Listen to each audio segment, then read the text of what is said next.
ꯅꯨꯡꯁꯤꯕꯤꯗꯨꯅ Manipuri entertainment ꯆꯦꯅꯦꯜꯕꯨ subscribe ꯑꯃꯁꯨꯡ like ꯇꯧꯕꯤꯔꯝꯃꯨ꯫ ꯇꯥꯕꯤꯔꯤꯕ ꯈ꯭ꯋꯥꯏ ꯄꯨꯝꯅꯃꯛꯄꯨ ꯆꯦꯅꯦꯜ ꯑꯁꯤꯅ ꯉꯁꯤꯁꯨ ꯃꯌꯥꯝꯕꯨ ꯏꯀꯣꯡꯅꯣꯅ ꯈꯣꯏꯔꯝꯖꯔꯤ꯫ ꯃꯍꯧꯁꯥꯒꯨꯝ ꯉꯁꯤꯁꯨ ꯑꯩꯒꯤ ꯅꯨꯡꯁꯤꯖꯔꯕ ꯁꯕꯁꯀ꯭ꯔꯥꯏꯕꯔꯁꯤꯡꯅ ꯊꯥꯕꯤꯔꯛꯄ ꯃꯅꯤꯄꯨꯔꯤ ꯍꯣꯔꯔ ꯁ꯭ꯇꯣꯔꯤ ꯑꯅꯧꯕ ꯑꯃꯕꯨ ꯃꯌꯥꯝꯒꯤꯗꯃꯛꯇ ꯄꯨꯗꯨꯅ ꯂꯥꯛꯆꯔꯤ꯫ ꯋꯥꯔꯤ ꯑꯁꯤꯕꯨ ꯂꯥꯟꯊꯣꯛꯆꯔꯛꯄ ꯃꯇꯝꯗ ꯁꯣꯏꯈꯤꯂꯥꯟꯈꯤꯕ ꯌꯥꯎꯔꯕꯁꯨ ꯃꯌꯥꯝꯗ ꯉꯥꯛꯄꯤꯅꯕ ꯍꯥꯏꯖꯔꯤ꯫ ꯐꯔꯦ ꯑꯗꯨꯗꯤ ꯃꯌꯥꯝ ꯋꯥꯔꯤꯁꯤ ꯍꯧꯅꯕ ꯇꯧꯖꯔꯒꯦ꯫ ꯋꯥꯔꯤꯁꯤꯡ ꯑꯁꯤꯗꯒꯤꯅ ꯆꯍꯤ 15ꯃꯨꯛꯀꯤ ꯃꯃꯥꯡꯗ ꯑꯩꯒꯤ ꯏꯃꯨꯡꯗ ꯊꯦꯡꯅꯈꯤꯕ ꯑꯁꯦꯡꯕ ꯋꯥꯔꯤ ꯑꯣꯏꯗꯣꯔꯤꯅꯤ꯫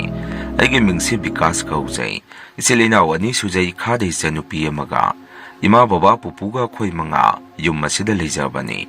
ꯑꯩꯈꯣꯏꯒꯤ ꯈꯨꯜ ꯑꯁꯤ ꯃꯤ ꯌꯥꯝꯅ ꯇꯥꯗꯕ ꯈꯨꯜ ꯑꯃꯅꯤ꯫ ꯑꯗꯨꯅ ꯑꯃ ꯃꯊꯦꯡꯗ ꯃꯤꯁꯨ ꯀꯌꯥ ꯆꯟꯅꯗꯦ꯫ ꯑꯩꯈꯣꯏꯒꯤ ꯂꯩꯀꯥꯏꯁꯤ ꯃꯩꯁꯨ ꯆꯥꯡ ꯅꯥꯏꯅ ꯂꯥꯛꯇꯕꯅ ꯅꯨꯃꯤꯗꯥꯡ ꯂꯩꯔꯛ ꯁꯣꯔꯣꯛ ꯊꯣꯛꯄ ꯉꯝꯅꯔꯝꯗꯦ꯫ ꯑꯩꯈꯣꯏꯒꯤ ꯂꯩꯔꯛ ꯆꯪꯐꯝ ꯑꯁꯤꯁꯨ ꯈꯨꯠꯇ ꯃꯩ ꯑꯃ ꯄꯥꯏꯗ꯭ꯔꯕꯗꯤ ꯄꯨꯡꯃꯝꯅꯤ ꯀꯔꯤꯁꯨ ꯎꯕ ꯅꯠꯇꯦ꯫ ꯃꯇꯝ ꯑꯗꯨꯗ ꯑꯩꯗꯤ ꯆꯍꯤ 13ꯇ ꯁꯨꯕꯗ ꯉꯥꯏꯔꯤ꯫ ꯏꯆꯟꯒ ꯑꯩꯒꯁꯦ ꯆꯍꯤ 6ꯃꯨꯛꯇꯤ ꯈꯦꯠꯅꯩ꯫ ꯕꯕꯥꯒꯤ ꯁꯥꯒꯩ ꯅꯥꯇꯩꯁꯤ ꯅꯨꯄꯤ ꯇꯥꯡꯕ ꯑꯣꯏꯕꯅ ꯏꯆꯟ ꯅꯨꯄꯤꯁꯤꯁꯨ ꯁꯥꯒꯩ ꯅꯥꯇꯩ ꯑꯃꯗꯤ ꯄꯨꯄꯨꯅ ꯑꯁꯨꯛꯀꯤ ꯃꯇꯤꯛ ꯂꯨꯅ ꯇꯧꯖꯩ꯫ ꯏꯆꯟꯁꯨ ꯑꯌꯥꯝꯕ ꯃꯇꯝꯗ ꯄꯨꯄꯨꯒ ꯑꯗꯨꯃꯛ ꯂꯩ꯫ ꯑꯩꯅ ꯅꯣꯡꯃꯗꯤ ꯄꯨꯄꯨꯗ ꯑꯣꯟꯁꯤꯟꯗꯨꯅ, "ꯄꯨꯄꯨ, ꯀꯔꯤꯒꯤꯅꯣ ꯑꯩꯈꯣꯏ ꯂꯩꯀꯥꯏꯁꯤꯗ ꯃꯩ ꯑꯃꯠꯇ ꯊꯥꯟꯗ꯭ꯔꯤꯁꯤ? ꯃꯤ ꯑꯃꯠꯇꯁꯨ ꯅꯨꯃꯤꯗꯥꯡ ꯃꯄꯥꯟ ꯑꯃꯠꯇ ꯊꯣꯛꯅꯗꯦ?" ꯑꯩꯅ ꯑꯗꯨꯝꯅ ꯍꯪꯉꯨꯕꯗ ꯄꯨꯄꯨꯅꯁꯨ ꯇꯞꯅ ꯑꯁꯨꯝꯅ ꯈꯨꯝꯃꯛꯏ, "ꯏꯕꯨꯡꯉꯣ, ꯏꯂꯦꯛꯇ꯭ꯔꯤꯁꯤꯇꯤꯒꯤ ꯐꯦꯁꯤꯂꯤꯇꯤ ꯌꯥꯝꯅ ꯐꯪꯗꯕꯗꯒꯤ ꯃꯩꯗꯣ ꯊꯥꯜꯂꯛꯇꯕꯅꯤ꯫ ꯑꯗꯨꯒꯤꯁꯨ ꯃꯊꯛꯇ ꯑꯩꯈꯣꯏ ꯂꯩꯀꯥꯏꯁꯤꯕꯨ ꯌꯦꯡꯁꯤꯟꯕꯤꯅꯕ ꯀꯅꯥꯁꯨ ꯂꯩꯇꯦ꯫ ꯃꯈꯣꯏꯅ ꯀꯨꯞꯅ ꯌꯦꯡꯁꯤꯟꯕꯤꯔꯒꯗꯤ ꯑꯋꯥ ꯑꯅꯥ ꯇꯥꯔꯕ ꯃꯌꯥꯝꯁꯤꯁꯨ ꯌꯦꯡꯁꯤꯟꯕꯤꯔꯝꯒꯗꯕꯅꯤ꯫ ꯃꯩ ꯊꯥꯟꯗ꯭ꯔꯤꯕ ꯑꯁꯤꯁꯨ ꯅꯍꯥꯟꯅ ꯊꯥꯜꯂꯝꯕ ꯌꯥꯏ꯫ ꯎ ꯋꯥꯒ ꯃꯔꯥꯡ ꯀꯥꯏꯅ ꯍꯧꯕꯒ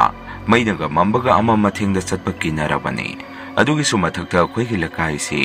ꯂꯥꯏ ꯇꯤꯟꯁꯨ ꯈꯔ ꯀꯜꯂꯤ꯫ ꯂꯥꯏ ꯇꯤꯟ ꯑꯣꯛꯅꯕ ꯌꯥꯎꯈ꯭ꯔꯕꯗꯤ ꯀꯟꯕꯗ ꯈꯔ ꯋꯥꯅ ꯊꯣꯛꯏ꯫ ꯑꯗꯨꯒꯤꯅꯤ ꯃꯤꯅ ꯑꯃ ꯃꯊꯦꯡꯗ ꯆꯠꯅꯗ꯭ꯔꯤꯕꯁꯤ." ꯑꯩꯅꯁꯨ ꯑꯃꯨꯛ, "ꯄꯨꯄꯨ, ꯑꯗꯨꯗꯤ ꯑꯩꯈꯣꯏꯁꯨ ꯊꯦꯡꯅ ꯍꯜꯂꯛꯄ ꯌꯥꯗ꯭ꯔꯦꯅꯦ꯫ ꯑꯗꯨ ꯄꯨꯄꯨ, ꯂꯩꯔꯝ ꯇꯤꯂꯝ ꯀꯜꯂꯤ ꯍꯥꯏꯔꯤꯁꯤꯕꯨ ꯀꯔꯤꯒ ꯇꯧꯈꯤꯕ ꯂꯩꯒꯦ?" ꯑꯩꯅ ꯑꯗꯨꯝꯅ ꯍꯥꯏꯔꯨꯕꯗ ꯄꯨꯄꯨꯁꯨ ꯇꯞꯅ ꯑꯗꯨꯝ ꯋꯥꯔꯤꯗꯨ ꯂꯤꯔꯛꯏ꯫ "ꯂꯩꯀꯥꯏꯁꯤ ꯃꯤ ꯁꯤꯕ ꯌꯥꯎꯈ꯭ꯔꯦ꯫ ꯂꯥꯏ ꯑꯣꯛꯅꯕꯗꯒꯤ ꯑꯩꯈꯣꯏ ꯂꯩꯔꯛ ꯆꯪꯐꯝ ꯑꯁꯤꯗ ꯐꯤꯉꯧ ꯁꯦꯠꯇꯨꯅ ꯍꯦꯛ ꯊꯣꯛꯄꯅꯤ꯫ ꯅꯨꯡꯗ꯭ꯔꯤꯡꯁꯨ ꯆꯥꯏꯕ ꯀꯌꯥ ꯑꯃ ꯇꯧꯕꯅꯤ꯫ ꯍꯧꯔꯤꯕ ꯈꯣꯡꯅꯥꯡ ꯑꯁꯤꯗꯁꯨ ꯍꯦꯛꯇ ꯐꯝꯕ ꯌꯥꯕ ꯅꯠꯇꯦ꯫ ꯂꯥꯏꯑꯣꯏꯔꯕ ꯈꯣꯡꯅꯥꯡꯅꯤ꯫ ꯑꯗꯨꯒꯅꯦ ꯊꯣꯏꯕ ꯑꯊꯦꯡꯕꯗ ꯑꯃꯥꯡꯁꯪ ꯑꯁꯤꯗꯁꯨ ꯆꯪꯉꯨꯅꯨ꯫ ꯆꯪꯅꯤꯡꯉꯒꯁꯨ ꯃꯩ ꯄꯨꯗꯨꯅ ꯏꯃꯥꯔ ꯕꯕꯥꯔ ꯑꯃ ꯉꯥꯏꯍꯜꯂꯒ ꯆꯪꯉꯨ꯫ ꯑꯩꯈꯣꯏꯒꯤ ꯑꯃꯥꯡꯁꯪ ꯑꯁꯤꯗꯁꯨ ꯂꯥꯏ ꯑꯃꯃꯨꯛ ꯁꯥꯐꯣꯡꯉꯤ꯫ ꯑꯗꯨ ꯑꯣꯛꯅꯈ꯭ꯔꯒꯗꯤ ꯀꯟꯕ ꯋꯥꯒꯅꯤ꯫ ꯅꯪ ꯕꯕꯥꯁꯨ ꯊꯥꯏꯅ ꯑꯣꯛꯅꯕꯗꯒꯤ ꯐꯅ ꯀꯨꯏꯅ ナꯗꯨꯅ ꯂꯩꯈꯤꯕꯅꯤ꯫ ꯑꯗꯨꯕꯨ ꯂꯥꯏꯕꯛ ꯐꯕꯗꯒꯤ ꯅꯪ ꯕꯕꯥꯒꯤ ꯄꯨꯟꯁꯤꯗꯤ ꯀꯟꯕ ꯉꯝꯍꯧꯔꯦ꯫ ꯅꯈꯣꯏ ꯑꯃ ꯃꯊꯦꯡꯗ ꯑꯃꯥꯡꯁꯪ ꯑꯁꯤꯗ ꯆꯪꯉꯨꯅꯨ." ꯑꯩꯁꯨ "ꯍꯣꯏ, ꯆꯪꯉꯣꯏꯌꯦ ꯄꯨꯄꯨ" ꯍꯥꯏꯗꯨꯅ ꯈꯨꯝꯃꯤ꯫ ꯅꯨꯃꯤꯠꯇꯨꯃ ꯑꯩꯈꯣꯏ ꯄꯨꯟꯅ ꯆꯥꯛ ꯏꯁꯤꯡ ꯆꯥꯊꯣꯛꯇꯨꯅ ꯄꯣꯊꯥꯅꯔꯤ꯫ ꯏꯆꯟꯗꯤ ꯄꯨꯄꯨꯒꯤ ꯅꯥꯛꯇ ꯋꯥꯔꯤ ꯂꯤꯍꯟꯅꯤ, ꯇꯨꯝꯗꯣꯏꯅꯤ ꯍꯥꯏꯗꯅ ꯍꯦꯛꯇ ꯄꯨꯄꯨꯒꯤ ꯃꯅꯥꯛꯇ ꯆꯪꯈꯤ꯫ ꯑꯩꯗꯤ ꯈꯔ ꯀꯤꯒꯟꯕꯒ ꯑꯣꯏꯔꯦ ꯏꯃꯥ ꯕꯕꯥꯒ ꯑꯗꯨꯃꯛ ꯇꯨꯝꯃꯝꯃꯤ꯫ ꯅꯨꯡꯊꯤꯟꯒꯤ ꯃꯇꯝꯗꯁꯨ ꯏꯃꯥ ꯕꯕꯥꯅ ꯊꯕꯛ ꯆꯠꯈꯤꯕ ꯃꯇꯝ, ꯑꯩꯅ ꯁꯥꯟꯅꯕ ꯆꯠꯄ ꯃꯇꯝꯗꯁꯨ ꯏꯆꯟꯗꯤ ꯄꯨꯄꯨꯒ ꯑꯗꯨꯝ ꯌꯨꯝꯗ ꯂꯩꯍꯧꯏ꯫ ꯕꯕꯥꯁꯨ ꯃꯇꯝ ꯑꯗꯨꯗ ꯇꯔꯤꯛ ꯃꯤꯒꯤ ꯗꯨꯀꯥꯟꯗ ꯌꯥꯎꯔꯝꯃꯤ꯫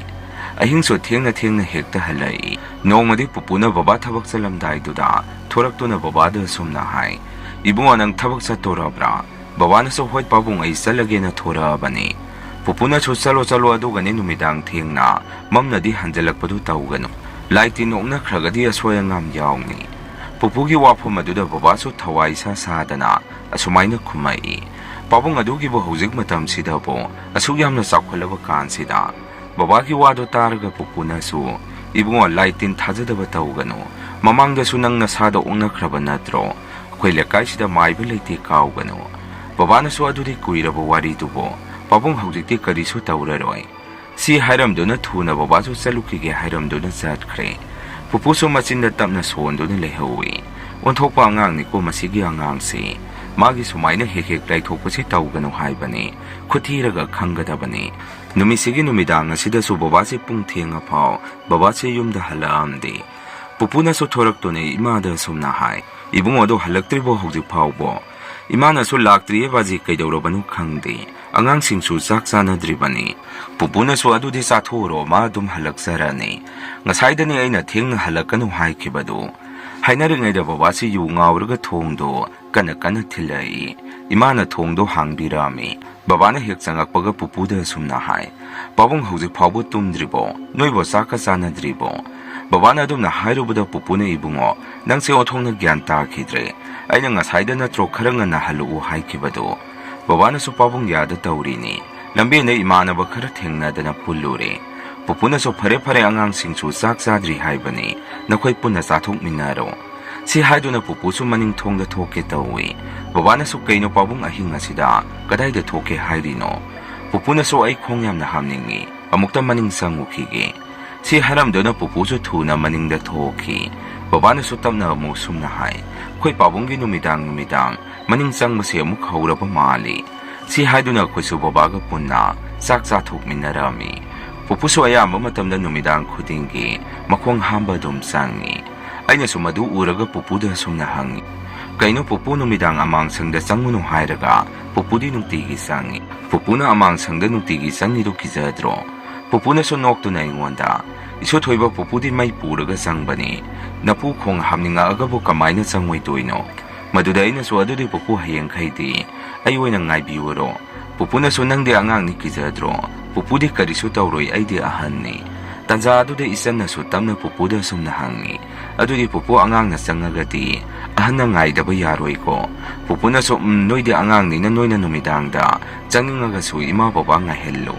masigi matung hapta amamuk leiraga akhoi imungsida maram ilei leitana kai kaino sakinat mayam ama pirai zakhumda kolik tabagi makhol amadi ahingda khoigi yena khalu khasida mina satpa chenbagi makhon kaya ama tarami aiso makhon mayam do targa ahing tumba yaramde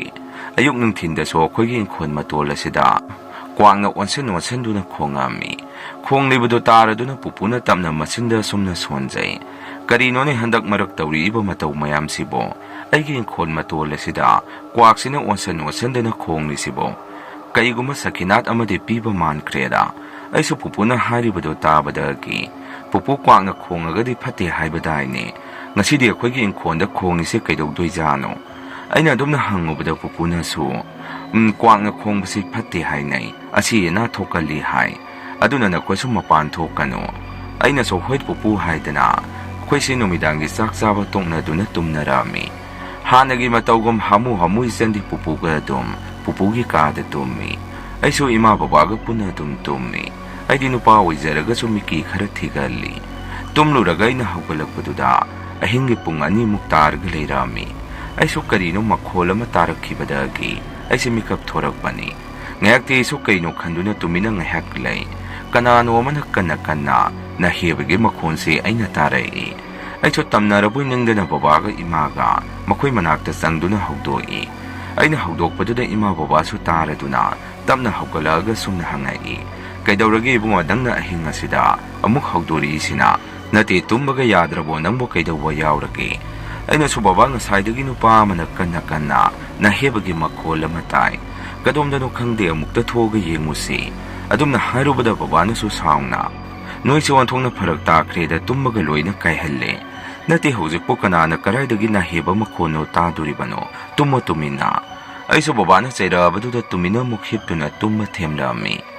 konadi aina haribadu ima su tarba mali baba da wansanduna nupana bo mukta hugalu makhon khara tai mukta yengusi lau kana leibanu haidana imana haiban badagi baba su hagulaktuna mai puduna maning thong asida thorai akhina thorakpada khogi amang sang managa sida mi matari badu khoina urami ima su maduda ingakangna tumina yengaga baba da kina sumna hai kaino nupa kanano sida targa leirisibo nate sibo miro lairo imana dumna hairubda baba na su nupi amukta ngaiko ai hana amukta yengi si haidana tamna sangsanduna yengubadadi akhoi pupusi amang sangi stiar aduda marai sangna tingthuaga wakhan gyan mangduna leirami baba su pupugi waramiba mataw aduda thuna hugatpiraga pupubu kaurami tadraba aduda baba na pupubu imungda pusallaga phamungda hiphalami baba na so pakhana mai ama puduna khundinda leiba maiba ma kauruduna pupubu yenghalami maibaduna phana kuini yengaba matung kona sumna hairai ibungo sidi aina kanba ngamlaroi nang pabunggi so lepkhre ngasaina khara ngalingai da thingnarambo weragadi kanba ngamlamba su yabani laya phatabana senarapa kuire upai leiroi hairai imana so babadu wansanduna sumna hai ngasaina ibungo na hawdorakpaduda ꯊꯣꯛꯑꯝꯃꯒꯗꯤ ꯐꯒꯗꯕꯅꯤ ꯕꯕꯥꯁꯨ ꯏꯃꯥꯒꯤ ꯋꯥꯗꯨ ꯇꯥꯔꯒ ꯄꯨꯄꯨꯕꯨ ꯀꯧꯗꯨꯅ ꯌꯥꯝꯅ ꯀꯞꯆꯔꯛꯑꯝꯃꯤ ꯑꯗꯨꯕꯨ ꯃꯥꯏꯕꯗꯨꯁꯨ ꯍꯟꯈ꯭ꯔꯕ ꯃꯇꯨꯡ ꯑꯩꯈꯣꯏꯅ ꯌꯥꯝꯅ ꯋꯥꯅ ꯄꯨꯄꯨꯒꯤ ꯑꯁꯤꯕ ꯍꯛꯆꯥꯡꯗꯨꯕꯨ ꯑꯍꯤꯡꯗꯨꯃ ꯁꯪꯉꯝꯃꯤ ꯏꯆꯟꯁꯨ ꯃꯤꯀꯞ ꯊꯣꯔꯛꯇꯨꯅ ꯑꯩꯈꯣꯏꯒꯤ ꯅꯥꯛꯇ ꯂꯥꯛꯇꯨꯅ ꯏꯃꯥ ꯀꯔꯤꯒꯤꯅꯣ ꯄꯨꯄꯨꯅ ꯁꯤꯗ ꯇꯨꯝꯂꯤꯁꯤ ꯑꯥꯗ ꯑꯩꯒ ꯇꯨꯝꯃꯤꯟꯅꯔꯨꯒꯦ ꯏꯃꯥꯁꯨ ꯈꯨꯝꯐꯝ ꯈꯪꯉꯝꯗꯦ ꯏꯆꯟꯕꯨ ꯀꯣꯟꯗꯨꯅ ꯀꯞꯄꯛꯑꯝꯃꯤ ꯁꯨꯃꯥꯏꯅ ꯅꯨꯃꯤꯠꯇꯨꯁꯨ ꯍꯧꯈ꯭ꯔꯦ ꯂꯩꯀꯥꯏꯒꯤ ꯃꯤꯑꯣꯏꯁꯤꯡꯁꯨ ꯄꯥꯎ ꯆꯦꯟꯅꯗꯨꯅ ꯄꯨꯄꯨꯒꯤ ꯃꯊꯧ ꯃꯉꯝꯗꯨ ꯄꯥꯡꯊꯣꯛꯅꯕ ꯇꯧꯔꯛꯑꯝꯃꯤ ꯄꯨꯄꯨꯒꯤ ꯃꯁꯥꯁꯦ ꯃꯩ ꯊꯥꯕ ꯃꯇꯝꯗꯁꯨ ꯃꯁꯥꯗꯨ ꯇꯨꯝꯃꯣ ꯍꯥꯏꯕ ꯌꯥꯔꯝꯗꯦ ꯑꯌꯨꯛꯇꯒꯤ ꯄꯣꯂꯣꯏꯕꯗꯨ ꯅꯨꯃꯤꯗꯥꯡ ꯇꯥꯔꯦ ꯃꯁꯥ ꯇꯨꯝꯕꯗ ꯂꯩꯀꯥꯏ ꯃꯤꯅꯁꯨ ꯑꯁꯨꯝꯅ ꯍꯥꯏꯅꯩ ꯂꯥꯏꯌꯣꯛꯅꯔꯒ ꯁꯤꯕꯒꯤꯔꯁꯨ ꯈꯪꯗꯦ ꯃꯁꯥꯁꯦ ꯇꯨꯝꯃꯣ ꯍꯥꯏꯕ ꯄꯥꯛ ꯌꯥꯗꯦ ꯑꯩꯁꯨ ꯃꯤꯅ ꯁꯥꯟꯅꯔꯤꯕ ꯋꯥꯔꯤꯗꯨ ꯇꯥꯔꯒ ꯑꯀꯤꯕꯗꯤ ꯐꯥꯎꯔꯛꯑꯝꯃꯤ ꯑꯆꯣꯠꯄ ꯐꯤꯁꯤꯡ ꯑꯗꯨ ꯍꯣꯡꯗꯣꯛꯇꯨꯅ ꯑꯩꯁꯨ ꯏꯆꯟꯒ ꯂꯩꯃꯤꯟꯅꯔꯛꯑꯝꯃꯤ ꯂꯩꯀꯥꯏꯒꯤ ꯑꯍꯟꯁꯤꯡ ꯈꯔꯁꯨ ꯆꯪꯉꯛꯇꯨꯅ ꯕꯕꯥꯗ ꯁꯨꯝꯅ ꯍꯥꯏ ꯏꯕꯨꯡꯉꯣ ꯂꯩꯀꯥꯏꯒꯤ ꯃꯤ ꯈꯔ ꯂꯦꯛꯄ ꯂꯥꯛꯄꯤꯌꯨꯔꯣ ꯅꯪꯅ ꯀꯔꯤ ꯈꯜꯂꯤꯕꯅꯣ ꯕꯕꯥꯅꯁꯨ ꯌꯥꯅꯤꯗ ꯀꯔꯤꯕꯨ ꯇꯧꯅꯤꯒꯦ ꯈꯨꯝꯃꯤ ꯕꯕꯥꯒꯤ ꯋꯥꯗꯨꯗ ꯂꯩꯀꯥꯏꯒꯤ ꯑꯍꯟꯁꯤꯡ ꯑꯗꯨꯅꯁꯨ ꯏꯕꯨꯡꯉꯣ ꯁꯤꯗꯤ ꯂꯩꯀꯥꯏꯒꯤ ꯇꯧꯗ ꯌꯥꯗꯕ ꯊꯧꯗꯥꯡꯅꯤ ꯑꯗꯨ ꯀꯝꯗꯧꯁꯦꯕ ꯕꯕꯥꯅꯁꯨ ꯑꯗꯣ ꯑꯩꯒꯤꯗꯤ ꯈꯨꯔꯥ ꯅꯨꯄꯤ ꯑꯉꯥꯡꯁꯨ ꯂꯩꯕꯅꯤꯅ ꯌꯥꯔꯅꯤ ꯂꯦꯛꯄꯤꯗ꯭ꯔꯒꯁꯨ ꯍꯌꯦꯡ ꯈꯨꯔꯥ ꯍꯣꯏꯅ ꯗꯦꯕ ꯀꯔꯃꯗ ꯁꯔꯨꯛ ꯁꯣꯏꯗꯅ ꯌꯥꯕꯤꯌꯨ ꯑꯗꯨ ꯃꯉꯥꯏꯔꯦ ꯑꯩꯅ ꯄꯥꯝꯕꯗꯤ ꯕꯕꯥꯅ ꯌꯥꯗ꯭ꯔꯕꯗ ꯂꯩꯀꯥꯏꯒꯤ ꯑꯍꯟꯁꯤꯡ ꯑꯗꯨꯅꯁꯨ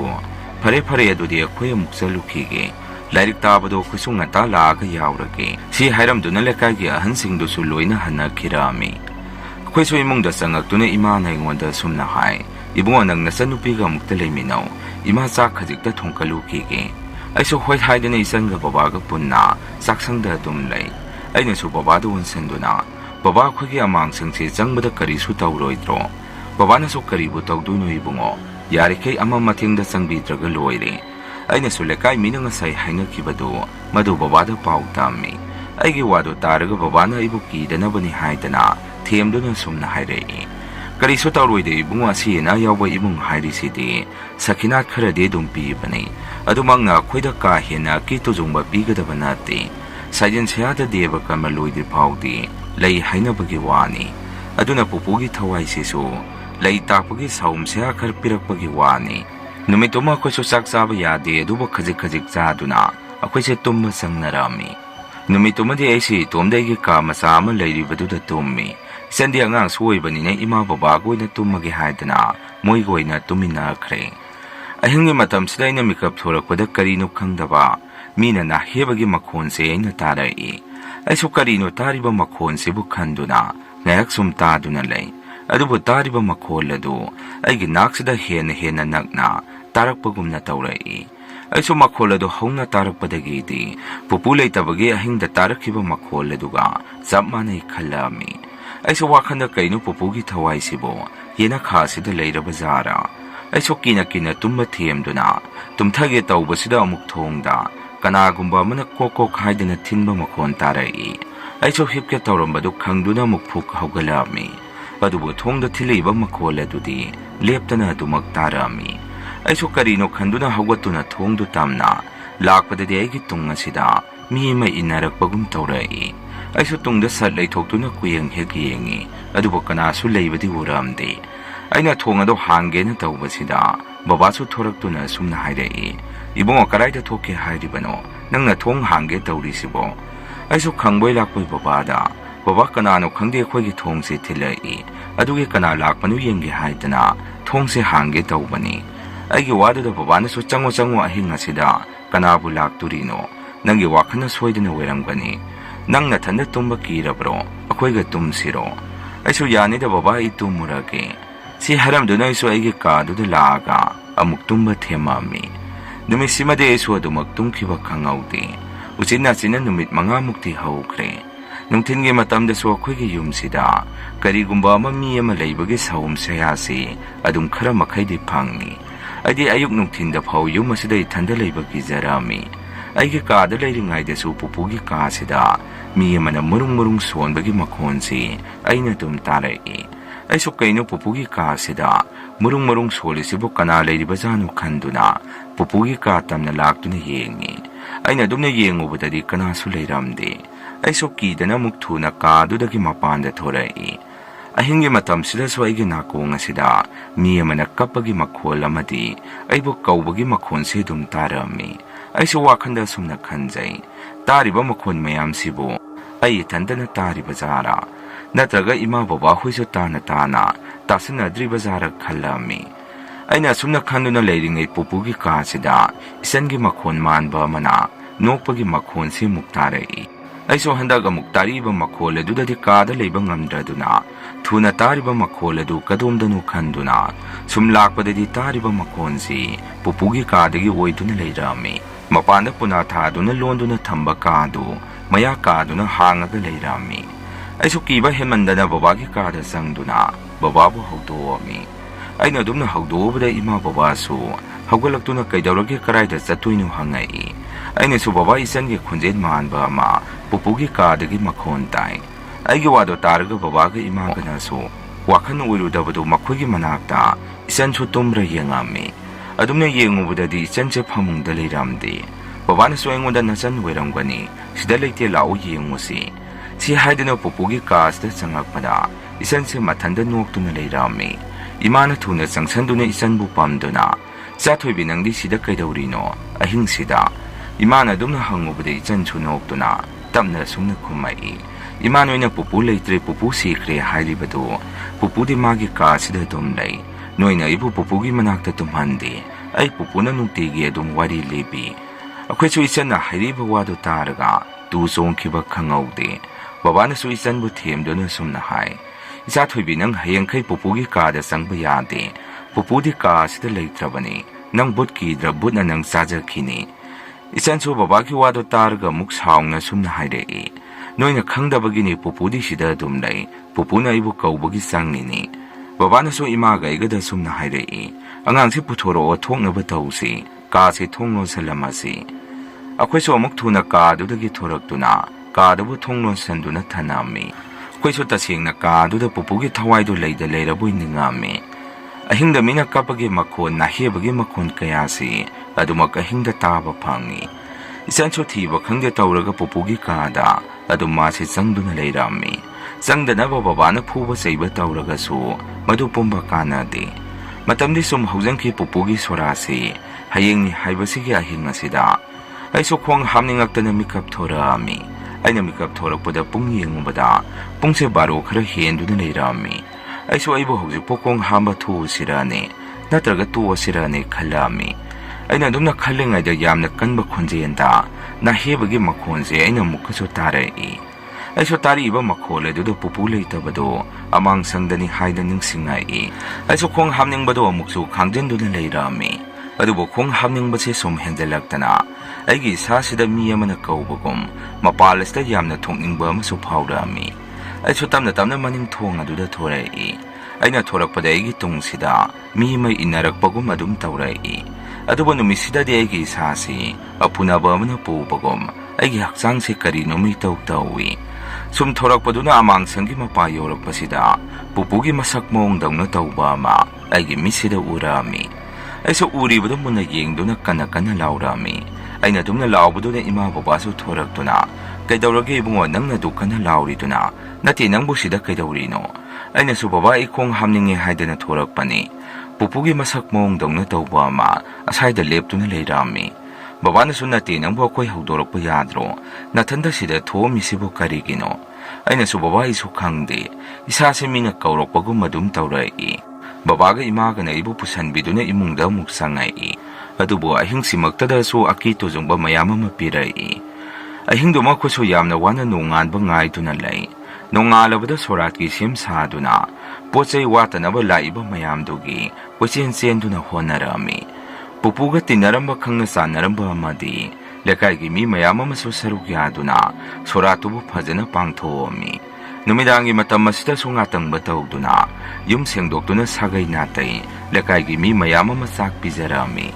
ꯊꯕꯛ ꯄꯨꯝꯕ ꯂꯣꯏꯁꯟꯕ ꯂꯣꯏꯔꯛꯄꯗ ꯄꯨꯡꯗꯤ 12 ꯇꯥꯁꯟꯈ꯭ꯔꯦ꯫ ꯋꯥꯔꯗꯨꯅ ꯑꯩꯈꯣꯏꯁꯨ ꯇꯨꯝꯅꯔꯦ꯫ ꯑꯗꯨꯕꯨ ꯑꯍꯤꯡꯒꯤ ꯃꯇꯝ ꯑꯁꯤꯗꯁꯨ ꯑꯗꯨꯃꯛ ꯃꯤꯅ ꯅꯥꯍꯦꯕ ꯀꯞꯄꯒꯤ ꯃꯈꯣꯟꯁꯦ ꯑꯗꯨꯝ ꯇꯥꯏ꯫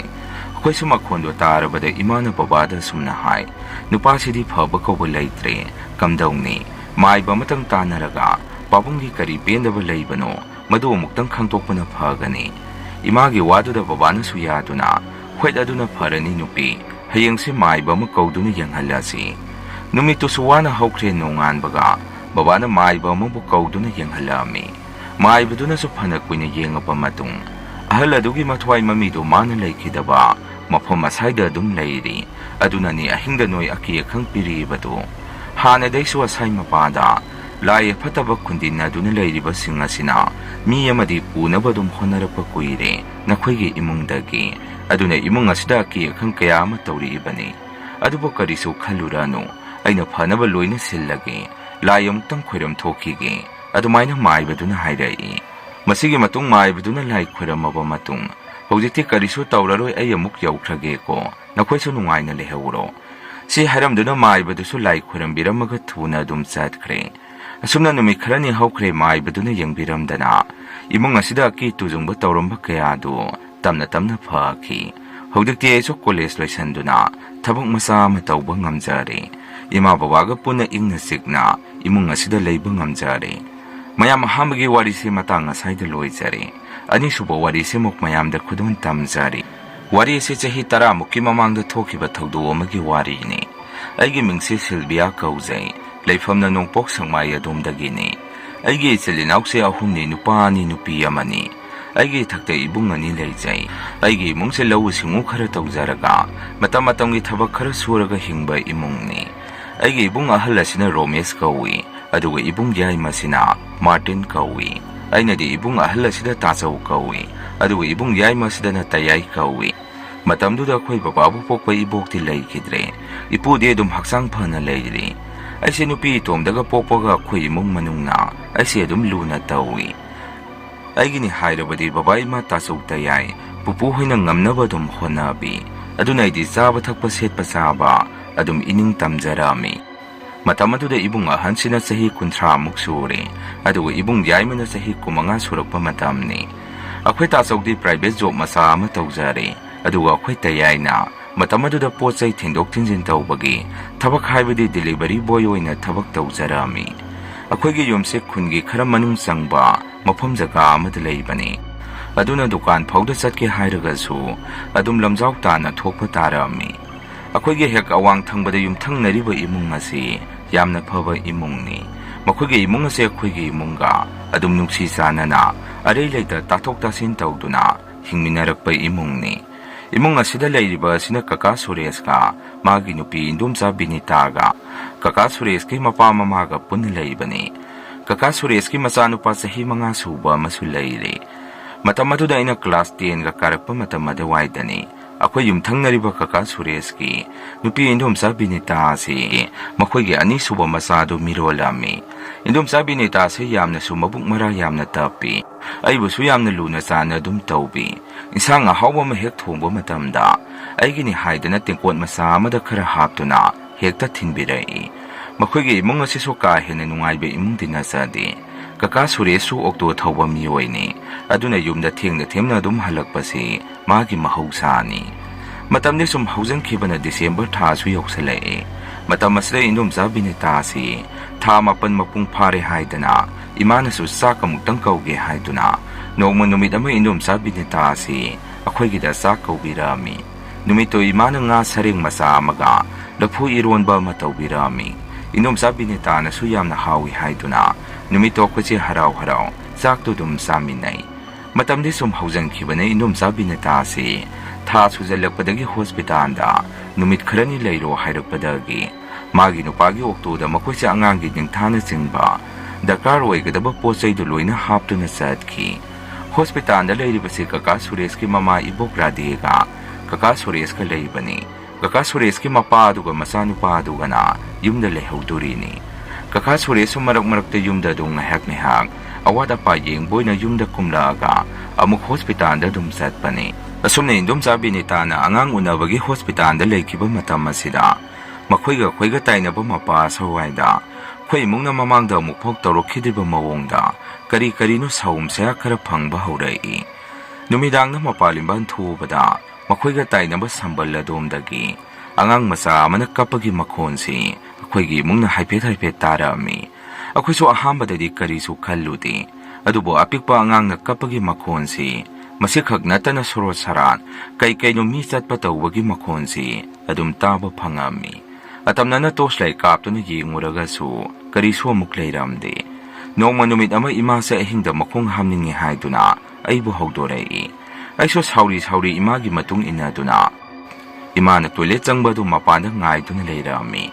Akoigi toilet sa yunggi mamangi thangthangba ingkhon kasinda thambani.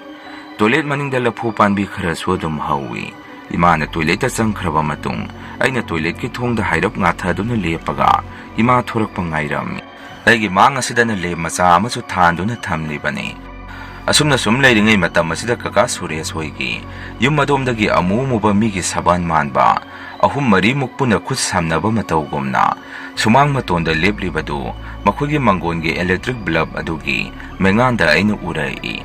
aiso karino haiduna munna yengtuna lei matam asida khugi laphu panbi matolasi phadat hairai nungsi chusit panate unwai mukchi aba matam asida laphu mana sing aduna makhon hauna phadat haiduna hairakpaduna aidi kharaga kiganbaga yamna kirame duna ima da lauduna ima loiro karino matawrai thoro ima haiduna laurami ima so kwelau lauri badu karigino ibema loire thora ge haidana prap thorai aina mo ima khwila phuma tonsi nungsi chusitabi hai nomba tawrai ayamna kijare yumda thuna changhaurasi imana su ibema nangi wakhana pukhana khanjanbagini unawana leng otpa haibasidi mahausani lao changasi haidana imagi bani si yumlomda sangminarai sumna khuna mangon ka khalaka hek tawropasida kaka Suresh hoigi yum mathaki dillasida nunga chawba amana thomakpagi matawgomna danglawna makhon hauna thorai imagi bani su makhol adu de khangi makhol adu hek taba loibaga angang ama sambal ladomdagi khangkap hek kapai imana su masidi mawang amani bema changasi haidana numitu akhoi thune imungda changai numi humni mo haujang khraba matung indom sabini tasi machanupi ma normen do unare haiduna pau tanare khosu pau do tabada yamna harausai normen da popo ere mathangi numit aduda adum puthara ani hainarami sumne indom sabini tasi yumda putharai makhoigi munga se su yamna marang tawi angang nupi go ere sosti do saungna sonsi su hainai adubo laibak thibodi angang adu hospital dagi puthara paikan kanadana amuk mabuk thakte haibra karino kaka Suresh ki okto do hospital da amu angang adu pudune indom sabini taga makhoisi amuk satki asumna satpa sa doctor singna angang nupi masa adu jointis tawre haidai masigi wasi tabada akhoi mayam su thawai yamna warami indom sabini ta so angang adu laying boina hospital da leiba tarami asumna makhoina hospital da lekhiba numit nini subagi ayuk nongalakpa matam maduda tabada thamoi sokpa paw ma taki indom sabini tagi handak pokpa angang nupi masa adu leitre hainarai mayam punamak thamoi kainaki asumna angang adu hayeng leiroi haibagi numidang aduda khoi dada yaimana delivery salubagi khara thengna numidang wairam pung manga makhaiga tarakpa matam masida yumda gari thaujalakpa matam masida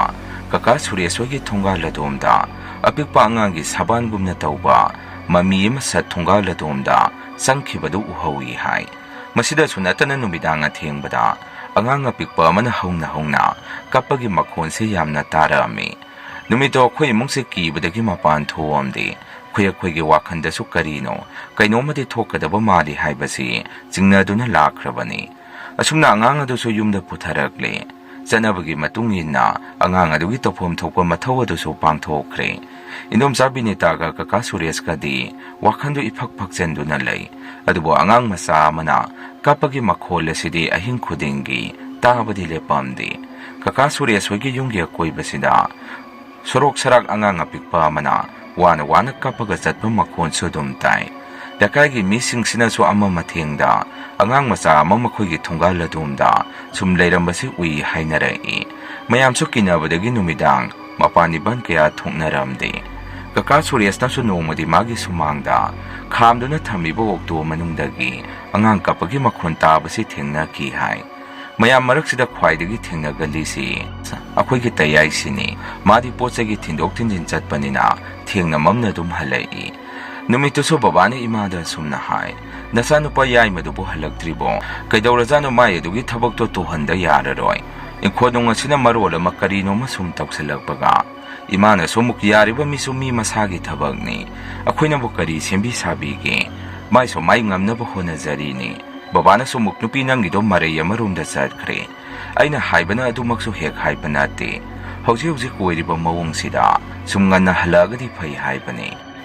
ꯑꯗꯨꯃꯥꯏꯅ ꯕꯕꯥꯒ ꯏꯃꯥꯒ ꯈꯟꯅꯔꯛꯄꯗꯨꯗ ꯑꯩꯁꯨ ꯄ꯭ꯔꯞ ꯆꯪꯁꯤꯜꯂꯒ ꯃꯣꯏ ꯑꯅꯤꯕꯨ ꯈꯥꯝꯇꯣꯛꯑꯝꯃꯤ. ꯌꯥꯔꯦ ꯏꯃꯥ, ꯕꯕꯥ ꯅꯪꯁꯨ ꯇꯣꯛꯑꯣ. ꯗꯗꯥꯗꯣ ꯑꯗꯨꯝ ꯍꯟꯖꯔꯛꯑꯅꯤ. ꯃꯥꯁꯨ ꯊꯕꯛꯅ ꯌꯥꯗ ꯇꯧꯔꯤꯅꯤ. ꯁꯨꯃꯥꯏꯅ ꯊꯕꯛ ꯆꯠꯊꯣꯛꯈꯤꯕ ꯃꯤ ꯑꯃ ꯌꯨꯝꯗ ꯁꯨꯝ ꯁꯣꯟꯅꯔꯒ ꯂꯩꯕꯁꯤ ꯃꯁꯤ ꯇꯧꯍꯩꯗꯦ ꯍꯥꯏꯅꯩ. ꯑꯗꯨꯅ ꯇꯣꯛꯑꯣꯅꯕꯥꯅꯤ, ꯑꯩꯁꯨ ꯆꯪꯉꯦꯀꯣ. ꯁꯤ ꯍꯥꯏꯗꯨꯅ ꯑꯩꯁꯨ ꯑꯩꯒꯤ ꯀꯥꯗ ꯑꯗꯨꯝ ꯆꯪꯉꯛꯏ. ꯃꯇꯝꯗꯨꯗ ꯑꯉꯛꯄꯅꯤ, ꯑꯩꯅ ꯑꯩꯒꯤ ꯀꯥꯗ ꯆꯪꯉꯛꯄꯒ ꯑꯩꯒꯤ ꯀꯥꯡꯈꯟ ꯃꯈꯥꯁꯤꯗ ꯑꯉꯥꯡ ꯃꯆꯥ ꯑꯃ ꯀꯞꯄꯛꯏ. ꯀꯤꯗꯅ ꯑꯩꯁꯨ ꯑꯣꯏꯃꯥ ꯍꯥꯏꯗꯨꯅ ꯕꯕꯥ ꯏꯃꯥꯒꯤ ꯃꯅꯥꯛꯇ ꯑꯃꯨꯛ ꯆꯦꯟꯁꯤꯜꯂꯛꯑꯝꯃꯤ. ꯃꯇꯝ ꯑꯗꯨꯗ ꯊꯣꯡꯒꯥꯜꯂꯣꯝꯗꯩꯁꯨ ꯗꯗꯥꯁꯦ ꯀꯩꯗꯧꯔꯕꯅꯣ ꯈꯪꯗꯦ ꯀꯟꯅ ꯂꯥꯎꯔꯛꯈꯤ. ꯄꯨꯟꯅ ꯑꯩꯈꯣꯏ ꯇꯥꯃꯣꯆꯧꯒ ꯑꯩꯈꯣꯏꯁꯦ ꯆꯦꯟꯊꯣꯛꯑꯒ ꯃꯄꯥꯟꯗ ꯀꯩꯗꯧꯔꯒꯦ ꯌꯦꯡꯉꯛꯑꯝꯃꯤ. ꯃꯗꯨꯗ ꯑꯩꯈꯣꯏ ꯇꯥꯃꯣ ꯌꯥꯏꯁꯦ ꯃꯆꯤꯟꯗ ꯆꯣꯔꯣ ꯂꯣꯜꯂꯒ ꯃꯈꯥꯗ ꯒ꯭ꯌꯥꯟ ꯃꯥꯡꯗꯨꯅ ꯂꯦꯛꯊꯔꯒ ꯂꯩꯔꯛꯑꯝꯃꯤ. ꯈꯨꯗꯛꯇ ꯕꯕꯥꯅ ꯏꯃꯨꯡꯗ ꯄꯨꯔꯒ ꯊꯥꯡꯖꯜꯂꯛꯑꯝꯃꯤ. ꯗꯗꯥꯅ ꯏꯃꯨꯡꯗ ꯍꯦꯛ ꯌꯧꯔꯛꯄꯒ ꯑꯩꯈꯣꯏ ꯌꯨꯝꯒꯤ ꯖꯤꯡꯒ ꯃꯊꯛ ꯑꯁꯤꯗ ꯀꯩꯒꯨꯝꯕ ꯑꯃꯅ ꯌꯥꯡꯂꯞꯅ ꯅꯦꯠꯂꯒ ꯆꯠꯄꯗꯧꯅ ꯄꯦꯗ꯭ꯔꯦꯛ ꯀꯔꯤꯒꯨꯝꯕ ꯑꯃ ꯆꯠꯄ ꯃꯈꯣꯟ ꯇꯥꯔꯛꯏ. ꯏꯃꯥꯅꯁꯨ ꯍꯩꯁꯤꯗꯤ ꯃꯑꯣꯡ ꯑꯃꯅꯤ. ꯈꯨꯖꯨ ꯂꯈꯥꯝꯗꯨ ꯊꯥꯗꯣꯛꯑꯝꯃꯤ. ꯃꯗꯨꯗꯒꯤꯗꯤ ꯗꯗꯥꯁꯨ ꯒ꯭ꯌꯥꯟ ꯂꯥꯛꯈꯤ. ꯑꯗꯨꯒ ꯌꯨꯝꯗ ꯇꯧꯔꯛꯑꯝꯕꯁꯤꯡ ꯑꯗꯨꯁꯨ ꯐꯈꯤ. ꯅꯨꯃꯤꯠꯇꯨꯃꯒꯤ ꯐꯩ ꯍꯥꯏꯕꯒꯤ ꯋꯥꯅꯤ. ꯃꯇꯧ ꯑꯁꯨꯝꯅ ꯇꯧꯔꯛꯄꯗꯒꯤ ꯀꯀꯥ ꯁꯨꯔꯦꯁꯅ ꯃꯥꯏꯕ ꯑꯃ ꯇꯥꯟꯅꯔꯒ ꯅꯤꯡꯊꯤꯅ ꯂꯥꯏ ꯈꯨꯔꯝ ꯊꯣꯛꯈꯤꯕꯗꯒꯤ ꯇꯧꯔꯝꯕ ꯎꯔꯝꯕ ꯀꯌꯥꯗꯨ ꯂꯣꯏꯅ ꯐꯈꯤ. ꯆꯍꯤ ꯈꯔꯒꯤ ꯃꯇꯨꯡꯗ ꯀꯀꯥ ꯁꯨꯔꯦꯁꯀꯤꯁꯨ ꯑꯅꯤꯁꯨꯕ ꯃꯆꯥꯅꯨꯄꯥ ꯑꯃ ꯐꯪꯖꯗꯨꯅ ꯍꯧꯖꯤꯛꯇꯤ ꯅꯨꯡꯉꯥꯏꯅ ꯑꯗꯨꯝ ꯂꯩꯖꯈ꯭ꯔꯦ. ꯃꯁꯤꯅꯤ ꯃꯌꯥꯝ ꯉꯁꯤꯒꯤ ꯔꯤꯑꯦꯟ ꯍꯣꯔꯔ ꯁ꯭ꯇꯣꯔꯤ. ꯃꯊꯪꯒꯤ ꯋꯥꯔꯤ ꯊꯥꯒꯠꯂꯛꯄꯗ ꯃꯌꯥꯝ ꯄꯨꯟꯅ ꯑꯃꯨꯛ ꯊꯦꯡꯅꯔꯁꯤ. ꯉꯁꯤꯒꯤꯗꯤ ꯃꯌꯥꯝꯗꯒꯤ ꯀꯥꯏꯅꯅꯕ ꯕꯤꯗꯥꯏ ꯂꯧꯖꯔꯤ.